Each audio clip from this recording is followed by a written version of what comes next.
Good morning बच्चों। Welcome to the keep learning centre. मेरा नाम है परवीन और आज हम हरियाणा की 15वीं विधानसभा इलेक्शन के बारे में पढ़ेंगे। देखिए, आप सभी जानते हैं कि 5 अक्टूबर 2024 को हरियाणा के अंदर विधानसभा के इलेक्शन हुए थे। ठीक है, तो सबसे पहले ये समझते हैं कि हरियाणा के अंदर जो इलेक्शन हुए थे वहां पे कितनी सीट थी। तो हरियाणा विधानसभा को हम हरियाणा लेजिस्लेटिव असेंबली बुलाते हैं। इसके अंदर एमएलए चुने जाते हैं। क्या बैठते हैं? एमएलए। तो एमएलए की फुल फॉर्म आपको पता होनी चाहिए। एमएलए का मतलब होता है मेंबर ऑफ लेजिस्लेटिव असेंबली। ठीक है, मेंबर ऑफ लेजिस्लेटिव असेंबली, इसी को हम एमएलए बुलाते हैं। तो हरियाणा के अंदर 90 सीट होती है एमएलए की। ठीक है, कितनी सीट है? 90। हरियाणा के अंदर 90 सीटों पे विधानसभा क्षेत्र है 90, वहां पे इलेक्शन हुए थे तो वहां पे 48 सीट तो बीजेपी ने जीती हैं। तो बीजेपी ने 48 सीटें जीती हैं। कांग्रेस ने 37 सीटें जीती हैं। उसी तरीके से आईएनएलडी इंडियन नेशनल लोकदल ने 2 सीटें जीती हैं। और इंडिपेंडेंट मतलब होता है आजाद उम्मीदवार जो किसी भी पार्टी से बिलोंग नहीं करते। इंडिपेंडेंट इंडिपेंडेंट इन्होंने 3 सीट जीती है। इस तरीके से 90 सीट में कौन कौन विजयी रहा? तो 48 सीटों पे बीजेपी ने वहां पे बाजी मारी है। कांग्रेस ने 37 सीटें जीती है। इंडियन नेशनल लोकदल ने 2 और इंडिपेंडेंट ने 3 सीटें जीती है। सरकार किसने बनाई है? बीजेपी ने। तो बीजेपी यहाँ पे विनर है।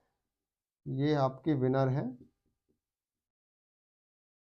सरकार कैसे बनती है? देखिए, 90 सीट है तो जिसकी भी 46 सीट होंगी, 45 से ज्यादा होंगी, मतलब 46 सीट जो भी जीतेगा, जो भी विधानसभा के अंदर 46 सीटें जीतेगा वो वही सरकार बनाएगा। तो यहाँ पे तो बीजेपी ने 46 से भी ज्यादा 48 सीटें हैं उनके पास। तो सरकार किसकी बनी है? बीजेपी की। चीफ मिनिस्टर किसको बनाया गया है? नायाब सिंह सैनी जी को। ठीक है, अब इसमें देखिए कि जब जब भी कोई सरकार बनती है तो उसमें क्या बनते हैं? मिनिस्टर्स। क्या बनते हैं? मंत्री। अब मंत्री कितने बन सकते हैं पहले तो वो पता होना चाहिए आपको। देखिए, किसी भी विधानसभा में हमारे जो संविधान के हिसाब से 15% ही आप मंत्री बना सकते हो। आप देखिए, आपको लगना चाहिए 48 जीते हैं सभी को मंत्री बना दो, ऐसा नहीं हो सकता। ठीक है, क्योंकि हमारे संविधान में लिखा हुआ है कि जितनी टोटल सीट होंगी उसके 15% ही लोग क्या बन सकते हैं? मंत्री बन सकते हैं, मिनिस्टर्स बन सकते हैं। तो 90 का अगर मैं 15% निकालूंगा तो कितना हो जाएगा? 13.5, मतलब 14 मंत्री बन सकते हैं। 90 एमएलए वाली किसी भी राज्य की जहां पे 90 एमएलए सीट है वहां पे ज्यादा से ज्यादा 14, कम तो बना सकते हो पर 14 से 15 नहीं कर सकते हो। आप 14 मिनिस्टर बन सकते हैं, मतलब 14 लोगों को मंत्री पद दिया जा सकता है। ये मतलब है इसका। ठीक है, तो ये मतलब है इसका। तो हमारे अभी तक हरियाणा में 14 मंत्री पद दे दिए गए हैं। ठीक है, वो तो इसमें से 12 को बनाया गया है कैबिनेट मिनिस्टर्स और 2 को बनाया गया है minister of states. Minister of states. देखिए, 2 तरह के मंत्री होते हैं, कैबिनेट मंत्री और एक मिनिस्टर ऑफ स्टेट्स। ये पावरफुल मिनिस्ट्री होती है। कैबिनेट जो मिनिस्ट्री होती है वो पावरफुल होती है, इनके पास एक्स्ट्रा पावर्स होती हैं। और जो कि मिनिस्टर ऑफ स्टेट्स होते हैं वो कंपैरेटिवली अगर कैबिनेट मिनिस्टर से बात करें तो वो उनसे छोटे कद के नेता होते हैं। ठीक है, मतलब ये भी मंत्री होते हैं बट इनका कद कैबिनेट जो मंत्रालय जो कैबिनेट मिनिस्टर से है उनका कम होता है। तो कौन कौन मिनिस्टर बने हैं, ठीक है, वो तो हम नेक्स्ट लेक्चर में देखेंगे। बट अभी हम आपको जातीय समीकरण बताते हैं। अब की बार इलेक्शन के बाद, सरकार बनाने के बाद बीजेपी ने जातीय समीकरण के हिसाब से मिनिस्ट्री दी है। मंत्री कैसे बनाए हैं? देखिए, कम्युनिटी, हमारे यहाँ पे कम्युनिटी के हिसाब से देखा जाता है कि कोई भी जाति नाराज ना हो, जिससे कि आने वाले इलेक्शन में फिर वहां से वोट ले सके। तो जातीय समीकरण आपको समझाते हैं। देखिए,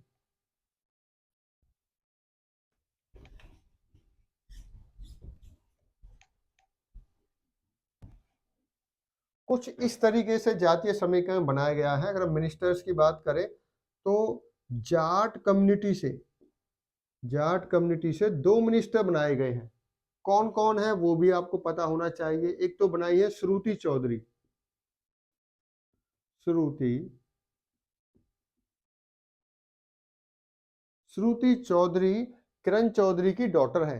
किरण चौधरी जो कि राज्यसभा की मेंबर है हरियाणा से, कुछ समय पहले ही वो कांग्रेस छोड़ के बीजेपी को ज्वाइन किया था। क्यों ज्वाइन किया था? कांग्रेस ने लोकसभा के समय इनको टिकट नहीं दी थी, उससे नाराज होकर इन्होंने बीजेपी को ज्वाइन किया। बीजेपी ने इनको सम्मान दिया और राज्यसभा में भेज दिया। ठीक है, राज्यसभा में भेज दिया, राज्यसभा की वो मेंबर है अभी। उनकी बेटी श्रुति चौधरी को इन्होंने टिकट दिया। कहां से टिकट दिया वो भी कभी कभी पूछ लेते हैं, तो तोशाम से दिया। कहां से दिया? तोशाम। तोशाम कहां पड़ता है? भिवानी में। और ये यहां से जीत गई। जीतने के बाद श्रुति चौधरी को मंत्री बना दिया गया। ठीक है, तो एक जाट कम्युनिटी से एक तो श्रुति चौधरी हो गई। दूसरे दूसरे है महिपाल ढांडा। कौन है? महिपाल ढांडा। महिपाल महिपाल ढांडा, ये पानीपत रूरल एरिया से जीत के आए हैं। ठीक है, पानीपत के अंदर, पानीपत रूरल एक विधानसभा की सीट है, वहां से महिपाल ढांडा जीत के आए हैं। ठीक है, तो ये 2 मंत्री बनाए गए हैं जाट कम्युनिटी से। ठीक है, जाट कम्युनिटी से ये 2 मंत्री बनाए गए हैं। आपसे पूछ सकते हैं कौन से किस एरिया से है। ठीक है, मंत्रालय भी आपको आगे बता दिया जाएगा, बट अभी आप ये समझिए किस कम्युनिटी से किस किस को बनाया गया। नेक्स्ट नेक्स्ट है ब्राह्मण।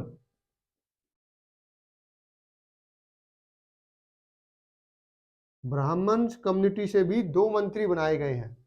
कौन कौन? देखिए, एक तो है अरविंद कुमार शर्मा। अरविंद कुमार शर्मा। अरविंद कुमार शर्मा ये कौन से कॉन्स्टिट्यूएंसी? देखो, कॉन्स्टिट्यूएंसी का मतलब होता है विधानसभा क्षेत्र। हर कोई भी एमएलए बनता है वो किसी विधानसभा क्षेत्र से बनता है। इंग्लिश में उसको बुलाते हैं कॉन्स्टिट्यूएंसी। क्या बुलाते हैं? कॉन्स्टिट्यूएंसी। तो अरविंद कुमार शर्मा अब की बार गोहाना से, गोहाना जो कि सोनीपत में, सोनीपत के अंदर गोहाना एक विधानसभा क्षेत्र है, वहां से अरविंद कुमार शर्मा जीत के आए हैं और उनको मंत्री बना दिया गया। ये ब्राह्मण है। ठीक है, शर्मा है, पंडित है मतलब। ठीक है, नेक्स्ट गौरव गौतम।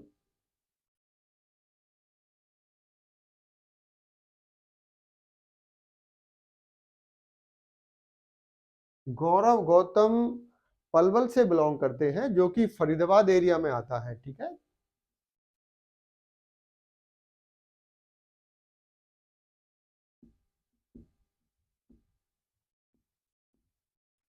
ठीक है, तो ब्राह्मण ब्राह्मण कम्युनिटी से कौन कौन बनाए गए हैं मंत्री? अरविंद कुमार शर्मा और गौरव गौतम। देखिए, श्रुति चौधरी कैबिनेट मिनिस्टर बनाई गई है, महिपाल ढांडा को भी कैबिनेट मिनिस्ट्री दी गई है, अरविंद कुमार शर्मा इनको भी कैबिनेट मिनिस्ट्री है, गौरव गौतम जी को दिया गया है मिनिस्ट्री ऑफ स्टेट्स। ठीक है, तो 2 कम्युनिटी के हमने देख लिए हैं। नेक्स्ट पे आते हैं।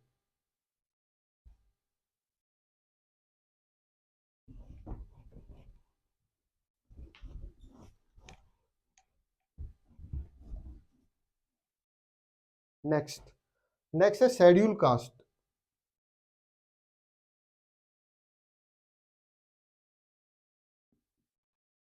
शेड्यूल कास्ट से भी 2 को मंत्री बनाया गया है, 2 को मिनिस्ट्री दी गई है। ठीक है, पहला कौन है? देखिए, कृष्ण लाल पंवार, ठीक है। दूसरे कौन है?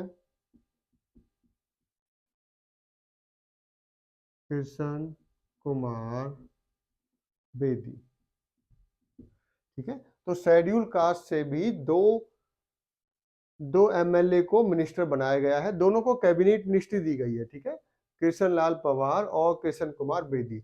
अब आपसे ये पूछा जा सकता है कि कौन से किस एरिया से बिलोंग करता है, ठीक है। तो अगर हम बात करें कृष्ण लाल पंवार, देखिए ये बहुत फेमस सीट थी, ये पिछली बार भी जीत के आए थे। तो कृष्ण लाल पंवार इस राना है पानीपत में जगह, ठीक है, वहां से है। और जबकि जो कृष्ण कुमार है वो बावल से है, ठीक है।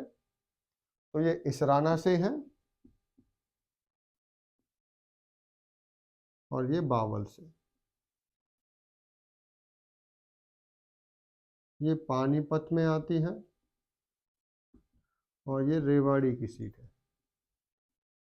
तो अगर क्वेश्चन आता है कि कृष्ण लाल पंवार जी को कैबिनेट, जो कि कैबिनेट मिनिस्ट्री दी गई है, ठीक है, शेड्यूल कास्ट के अंदर आते हैं, कौन से कॉन्स्टिट्यूएंसी से जीते हैं, कौन से विधान, देखो जीत के आए होंगे तभी तो इनको मंत्री पद दिया गया है। तो ये इसराना है, पानीपत जिले में इसराना एक कॉन्स्टिट्यूएंसी है, वहां से जीत के आए हैं। उसी तरीके से कृष्ण कुमार बेदी, जो कि रेवाड़ी के अंदर बावल एक कॉन्स्टिट्यूएंसी है, विधानसभा क्षेत्र है, वहां से जीत के आए हैं। दो जाट कम्युनिटी से बनाए गए हैं, दो ब्राह्मण से एंड दो शेड्यूल कास्ट से, ठीक है। नेक्स्ट नेक्स्ट कुछ कम्युनिटी है जहां से एक एक मिनिस्टर बनाए गए हैं, जैसे कि हम पहले बात करते हैं, पहले हम बात कर लेते हैं बनिया बनिया बनिया कम्युनिटी से एक को बनाया गया है, ठीक है।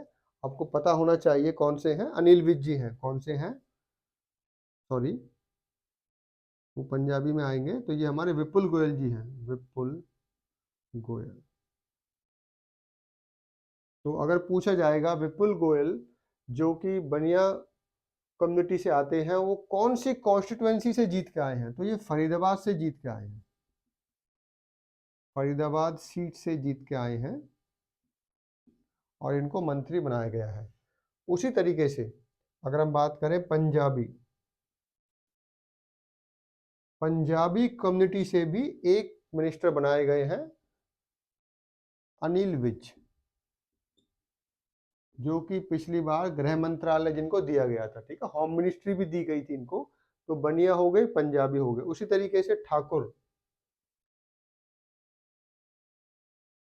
ठाकुर कम्युनिटी से भी एक को मिनिस्टर बनाया गया है, जिनका नाम है श्याम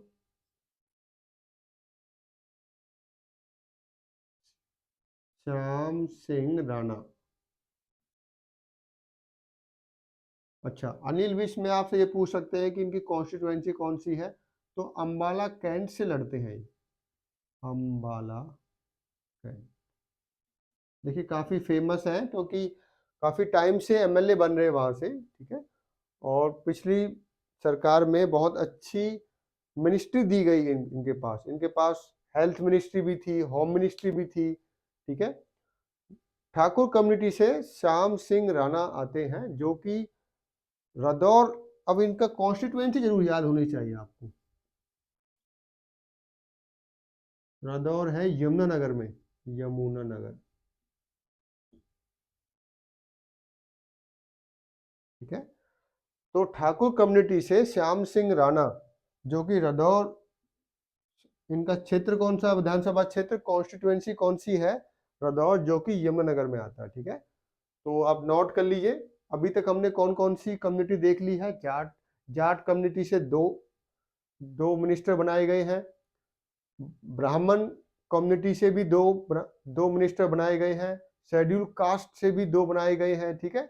और बनिया पंजाबी ठाकुर से बनाए गए हैं एक एक, ठीक है। तो आप इसे नोट कीजिए। नेक्स्ट, ठीक है, नेक्स्ट, तो आप कर दें इसको। चलिए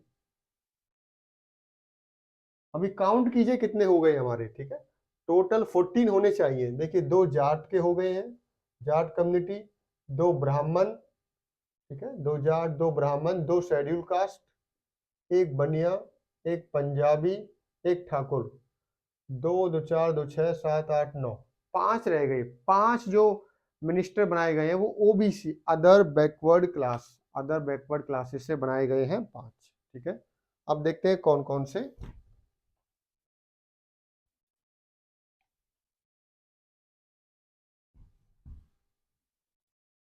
देखिए, ओबीसी, अदर बैकवर्ड क्लास से 5 मिनिस्टर बनाए गए हैं। ठीक है, कौन कौन से मिनिस्टर हैं देखिए। जो गुर्जर कम्युनिटी है वो भी ओबीसी में आती है, तो राजेश नागर,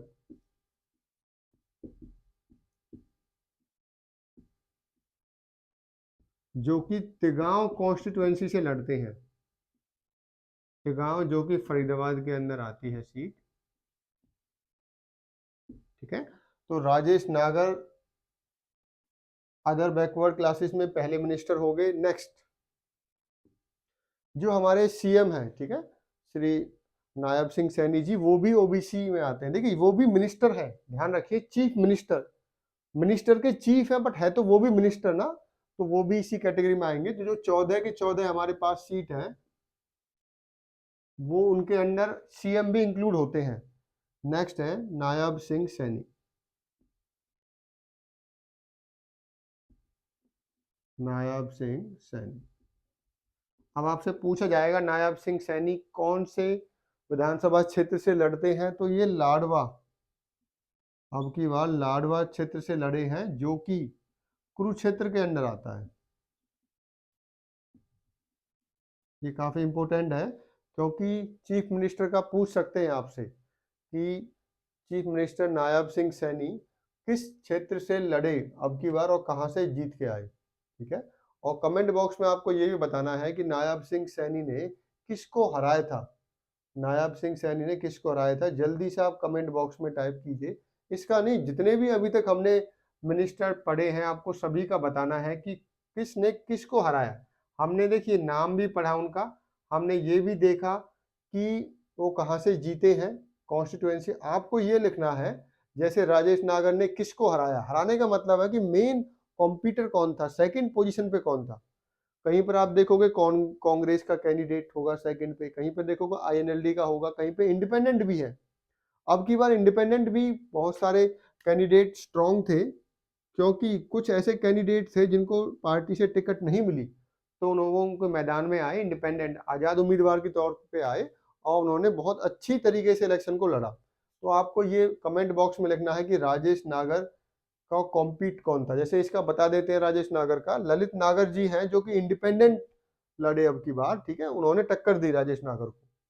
तो उस तरीके से आपको बताना है नायब सिंह सैनी ने, ठीक है, जो हमारे चीफ मिनिस्टर जी हैं, उन्होंने किसको हराया, मेन कॉम्पिटिटर कौन है इनका। ठीक है, तो जल्दी से कमेंट बॉक्स में लिखिए। ठीक है, नेक्स्ट, राव नरबीर, राव नरबीर सिंह। ठीक है, ये बादशाहपुर सीट से लड़ते हैं, जो कि गुरुग्राम के अंदर आती है।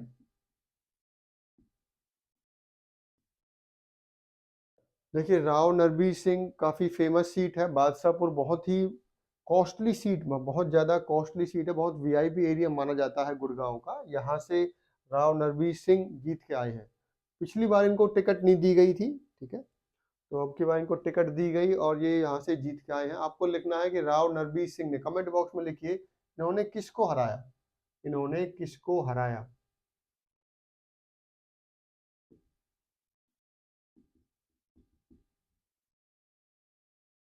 नेक्स्ट, आरती राव।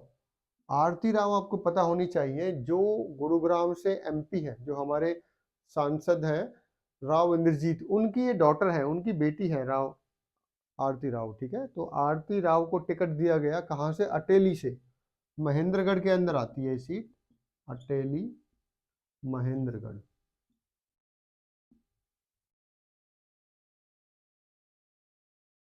तो आरती राव, जो कि राव इंद्रजीत की डॉटर है, उनको अटेली, अटेली से दिया गया है। ठीक है, और वो वहां से जीत के आए, उनको मंत्री बनाया गया। ये भी अदर बैकवर्ड क्लासेस में आते हैं। नेक्स्ट,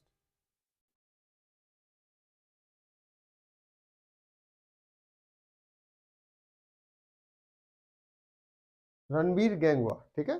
तो ये कहाँ से आए, इनका कॉन्स्टिट्यूएंसी एरिया किसी को पता है तो जल्दी से बताइए। रणबीर गैंगवा कौन से एरिया से अब की बार जीत के आए हैं, कॉन्स्टिट्यूएंसी एरिया कौन सा है, जल्दी से बताइए।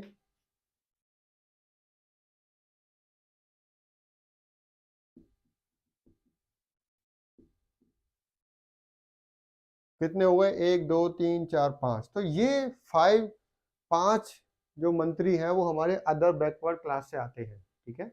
तो इस तरीके से कितने हो गए, 2 जाट कम्युनिटी से, 2 ब्राह्मण कम्युनिटी से, 2 शेड्यूल कास्ट से, 1 बनिया, 1 पंजाबी, 1 ठाकुर और 5 अदर बैकवर्ड क्लासेस। तो इस तरीके से जातीय समीकरण, देखिए भारतीय जनता पार्टी ने कोशिश की है कि इस तरीके से जो मंत्री पद है वो बांटे जाएं, जिससे कि सभी कम्युनिटी खुश रहे, नाराज ना हो। देखिए आपको बता दिया गया है कि कोई जब एमएलए बनता है तो वो तो चाहेगा कि मुझे मिनिस्ट्री दी जाए, मैं मंत्री बनूं। बट सरकार को ये देखना होता है कि उनको बनाने लिमिटेड उनके पास ऑप्शन है। 90 में से 14 लोगों को ही मंत्री बनाया जा सकता है। किसको बनाए, अब उसमें ये देखना होगा कि फ्यूचर में आगे चल के जो पार्टी के हित में होगा उसी एमएलए को वो मिनिस्टर बनाएंगे, ठीक है। तो नेक्स्ट लेक्चर में हम ये देखेंगे कि किस मिनिस्टर को कौन सी डिपार्टमेंट दिए गए हैं, ठीक है। जैसे होम मिनिस्ट्री किसके पास है, ठीक है, एजुकेशन मिनिस्ट्री किसके पास है, शिक्षा मंत्री कौन है, ठीक है, आपका होम मिनिस्टर कौन है, ठीक है। उसी तरीके से आपका प्लानिंग कमीशन किसके पास है, उसकी उसी तरीके से देखिए जो मंत्रालय है, जो मेन मंत्रालय होता है, हेल्थ एजुकेशन होती है, और आपका हेल्थ है, एजुकेशन है, एग्रीकल्चर है, इरिगेशन है, ठीक है, मेडिकल एजुकेशन है आपका। उसी तरीके से एजुकेशन के अंदर भी हायर एजुकेशन मिनिस्टर अलग होते हैं, स्कूल एजुकेशन अलग होते हैं, स्पोर्ट्स मिनिस्ट्री अलग होती है, लॉ एंड लेजिस्लेचर अलग होता है। तो ये बहुत सारे मंत्रालय हैं हमारे पास। तो अगले लेक्चर में हम नेक्स्ट लेक्चर में हम देखेंगे किस जो ये 14 मंत्री हैं, जो 14 मिनिस्टर बनाए हैं सरकार ने, उनमें से किसको क्या दिया गया, ठीक है। नेक्स्ट आपको एक क्वेश्चन पूछ लेते हैं। अब की विधानसभा में देखिए स्पीकर और डिप्टी स्पीकर 2 बनाए जाते हैं। जो स्पीकर हैं वो अब की बार कौन है, बताइए जल्दी से, जिसको पता है कमेंट बॉक्स में डालिए। वो हरविंदर कल्याण जी को बनाया गया है, ठीक है, हरविंदर कल्याण जी को बनाया गया है। डिप्टी स्पीकर किसको बनाया गया है, जल्दी से बताइए। कृष्ण लाल मिड्ढा, जो कि जींद से जीते हैं, ठीक है। तो ये तो हो गए स्पीकर डिप्टी स्पीकर, बट इनके चुनाव से पहले एक प्रो टर्म स्पीकर बनाया जाता है। क्या बनाया जाता है, प्रो टर्म।